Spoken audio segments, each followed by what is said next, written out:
This week in my one-to-one, we were talking about, we started talking about the group and how I still find it hard to participate properly in the group, even after this length of time in it.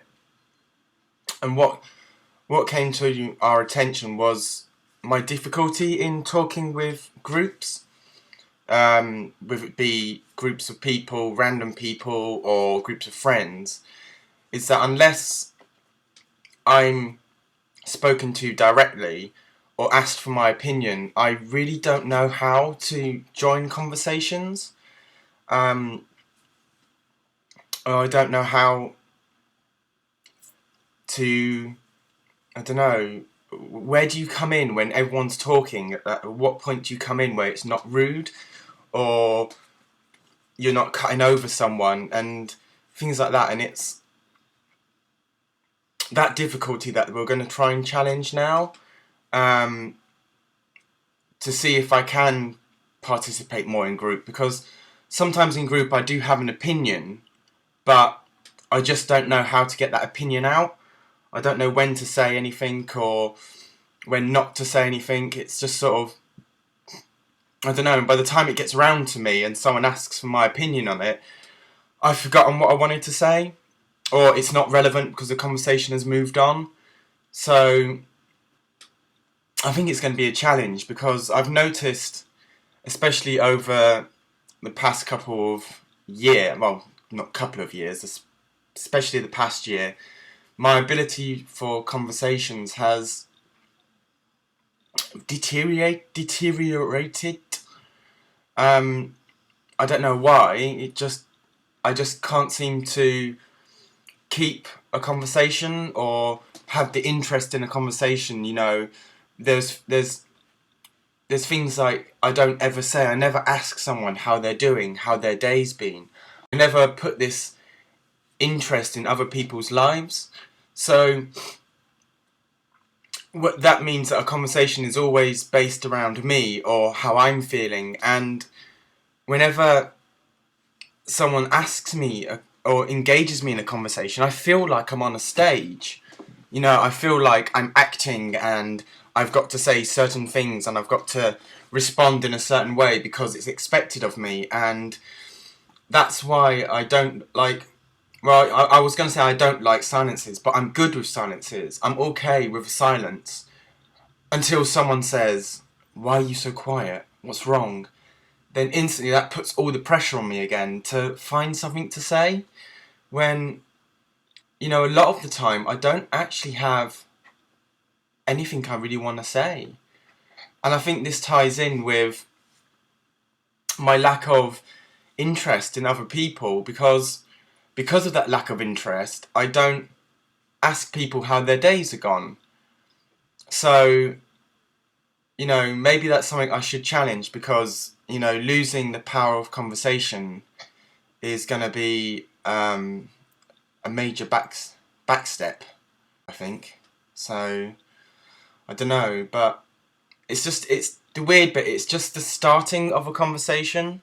Like, she even noticed at the start of therapy where I have my awkward silence because I don't know how to start the session or what to talk about.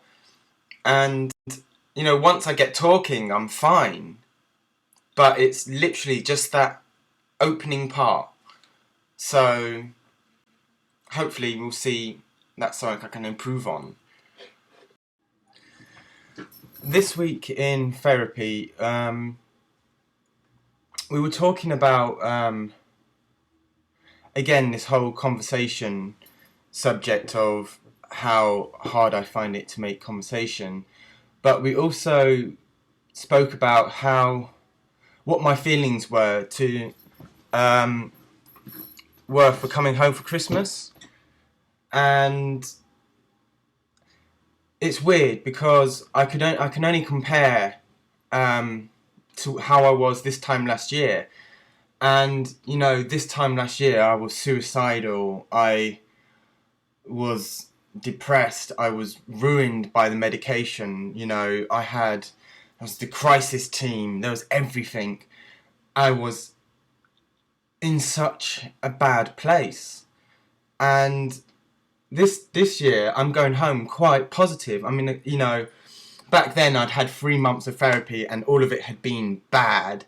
And now, after just over a year's worth of therapy, I've seen the benefits of it. I've seen how more positive I am, how easy it is for me to solve problems. And it's going to be interesting going back home, because, well, not home, back to my mum's, because last year when I went back, I looked at all the pictures, I went into my room, and I felt so disconnected from everything. I felt disconnected from my family. It didn't feel like my family. It didn't feel like my childhood home where I'd grown up in. It just felt alien, and I couldn't associate with the, you know, growing up version of me and the now then version of me. It just did not match. So it's going to be interesting this time, now that I'm in a more positive space, to see if I do have that connection with my past again. And also, because this whole conversation thing, last time I went home, I didn't say anything. I was silent. I didn't start a conversation. I just wallowed in my self-pity of that time. But I don't feel bad for doing it. Okay, it ruined everyone's Christmas, but that was all I could do. So this year, I'm going to be more proactive in trying to start conversations, trying out this whole, how are you? You know, how's your day? What do you feel about this? You know, all these things that I've lost the ability to do, I'm going to try and do.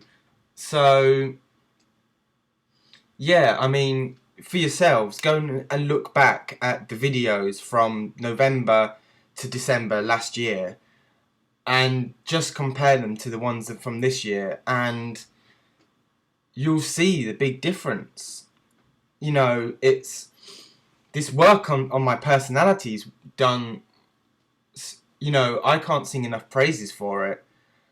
You know, there's still obviously a lot more work to do, and each week or every couple of weeks something new comes up, like this whole conversation thing. You know, I would never have thought it was a problem, and now it is a problem, but it's something that, because I'm in a positive state of mind, I'm not letting it knock me back.